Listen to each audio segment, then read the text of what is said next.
Hey everyone, my name is Nicola from Propose PR and Propose PR Consultancy. So in today's video, I wanted to get a little bit personal and I wanted to share with you a story of something that happened to me last year that was quite significant. Now you might be thinking, why do I want to share something with you that's quite personal? Well, I think it's all about being transparent, being about open and being real, talking about things that happen to a lot of us, but perhaps not many of us feel comfortable about talking about. I think if any of us are honest, being a business owner of a small business can be incredibly stressful. And on top of that, you may also be juggling other things. You could be juggling other arms of a business. You could be juggling children, or if you haven't got children, there could be lots and lots of things that you're juggling beside running your own business. For me, I've been running my business for 10 years. Before I had children, my little girl is now 3. I was working on average 20-hour days for my business. Probably wasn't the healthiest of people. I was working, as I said, 20-hour days, wasn't leaving my desk apart from going to the gym for an hour a day, living off takeaway food, wasn't really seeing friends and family. But my addiction was my business, and I got very, very far doing so. Then once I decided to have a family, obviously things change, and I was trying my best to make the work-life balance happen.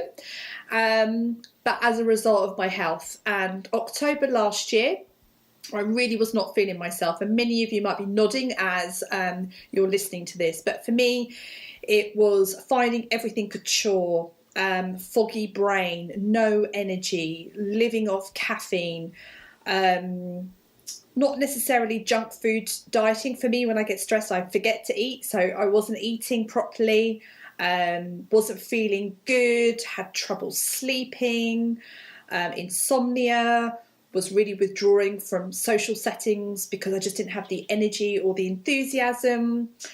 And it actually took somebody who's not only a friend, but she's a life coach. She got in contact with me and she said, I hope you don't mind me reaching out, Nicola, but you are displaying symptoms of someone with adrenal fatigue or burnout.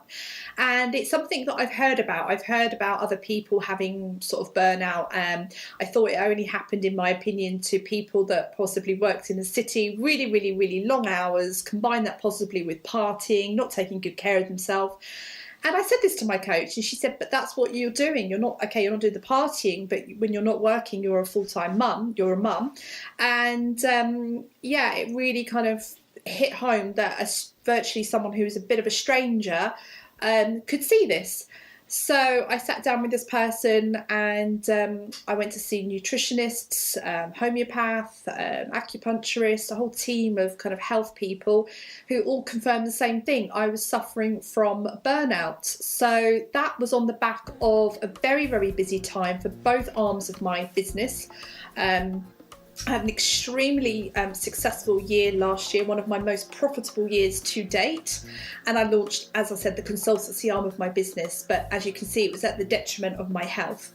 So last December and January of this year, I recoiled a lot of the things that I had been doing in my business. I had to really look at harshly and make decisions on what to cut, and that's one of the reasons why I've cut doing Facebook Lives. This is why you're watching this as a pre-recorded video. If you've missed my video, there's a link below where you can watch more about me talking about why I made the decision to do less Facebook Lives and more pre-recorded videos. But yes, I did suffer from burnout. I'm pleased to say that I'm coming out the other side. I think fatigue or adrenal fatigue is not something that once you've got over it, you're cured and you never get it again. We have to look after ourselves. But the takeaway message from this is that actually I'm quite grateful for going through that adrenal fatigue. Had I have not had that crash, had I have not had that burnout, I would have just kept going on the hamster wheel, and who knows where I probably would have ended up in a slump. But the good news is that since January I've been really working on my business as opposed to in my business. As a result, I've hired more people. I've just taken on working with a marketing consultant who's helping me come into my business and put into place whole new infrastructure and processes and workflows so that I'm working not only a lot smarter, but it means that I can have that more time with my family. I can go off to the spa for a couple of hours in a week. I can take that time to go for a walk along the beach. I can take the time to eat healthily. So my message to you is if you resonate with any of this, take some time out. Your business will still be there. If you take a week out from your business to reevaluate and relook at the way you're doing your business, it will have a knock-on effect for the positive. I was really scared to get off this hamster wheel. I wanted to just keep going and going and going, but I'm really grateful that I was forced, from my health point of view, forced to stop. As a result of stopping, I've put changes in place, which already I can see is massively not only going to benefit my current business, but I have a growth plan in place for my business. And having looked at the new workflow and the new systems and all the new processes and the new positive mental approach now that I've got, I can see that I'm going to hit those growth plans.